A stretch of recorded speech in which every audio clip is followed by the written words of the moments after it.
Hey guys, welcome to Ground Up. I'm quite excited to share with you what I've been up to the past couple of weeks. It's all in the menu. I hope you're as excited as I am. Definitely. In fact, I chose food cultures from the menu because it's something so close to my heart. When you think of Pune in general, you think of Monday instantaneously. It's such a hub for fresh produce, vegetables, fruits, grains. Personally, I love the fact that it's got all these street food stalls around. It's such a treasure. Love that. And it's actually amazing that these cities' marketplaces, the iconic marketplaces like the Mandai or the Market Yard are actually there since 1886, right? So we've got now the fourth and the fifth generations working there, and with the same enthusiasm, the same energies, getting the fresh produce, local produce, and serving it to all of us. So I think we're really fortunate to be Puneites and having access to such places. So I'm choosing a unified food sector from the menu because I believe there is unity in diversity. So let me tell you a story about a friend of mine called Nandan Mangaonkar. He's an Instagram blogger when it comes to food, especially places and food both. He has made more than 65 different variants of poha, the rice flake. Very, very popular and very simple dish, very high on nutrition. And he's actually managed to make so many variations. So we actually have different types of pohas made all over India, and none of us knew it. And I think this is something that all of us should acknowledge, that there is definitely unity in diversity, and we're fortunate in India to have this as a part of our culture.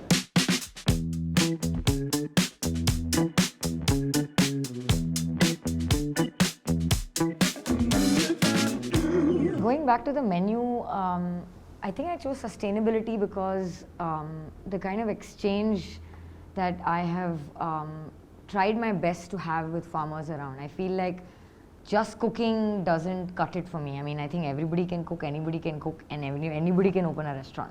But the whole idea behind doing something that is meaningful is going beyond cooking. And going beyond cooking is talking to the people who are growing it. And which is why the engagement with farmers right from the beginning of Ground Up, I've tried to make sure that I can understand what it is like to grow food. And if I don't understand how to grow food, I don't think I should cook it.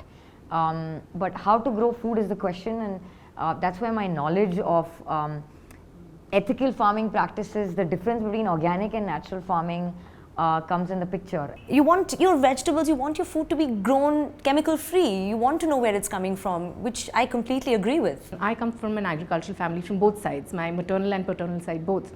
And I've really seen them work very hard and use all the kind of organic and chemical free methodologies of actually growing different kinds of plantations at our farms. And that is something which I think everybody should emulate, and they are doing it. I'm not saying they're not, but still I think it's a gradual process where 100% implementation is yet to happen, but I'm sure we'll get there. It has to be every single person who's a part of this chain, right from the person who's eating it to the person who's influencing what that person is eating. So it's chefs, it's just everybody who's cooking, it's demand and supply. I can't just talk about sustainable agriculture and not eat sustainable stuff. So I feel like it's all the responsibility of all the parties here. I used to read a lot about food. I loved watching the shows, reading up, sort of Googling it and stuff like that. And the lockdown gave me the free time and the opportunity to get into the kitchen and kind of put all of these things into practice a little bit. And I can't believe that I can actually say that I can cook now thanks to the lockdown. I feel like the industry that we're in, everybody's chasing time. Time is of the essence.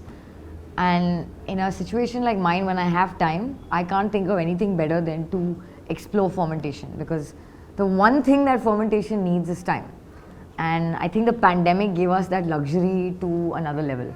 And now I can't wait to get the food out. So I think I'm going to do that now. Perfect. Looking forward to that. I know, it sounds delicious.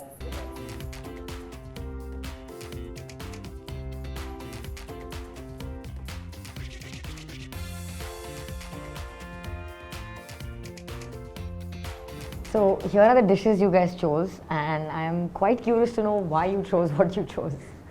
So I chose the roasted red potatoes, kodo millet salad with raw mango. I know it sounds like a mouthful, but I can't wait for a mouthful of this. It's such an amazing plant-based dish. It's perfectly in alignment with what I'm trying to do, which is eat cleaner, be a little more conscious about what I'm trying to put into my system in general. And it's perfect, it's creative. I love that.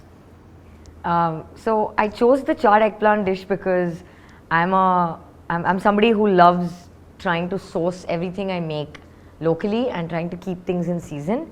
And this dish end to end is exactly that. And I've chosen the rice cake here, and it looks extremely aesthetically appealing as well. And as we know, in India, all of us would typically order desserts, keep it right at the center and share them all. That's the kind of culture that we come from. Let's dig in. Let's dig in.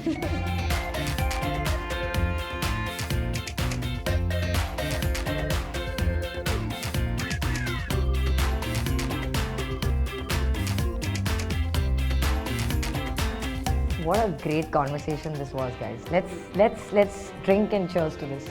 Let's drink to that, definitely. To a much more healthier and sustainable future.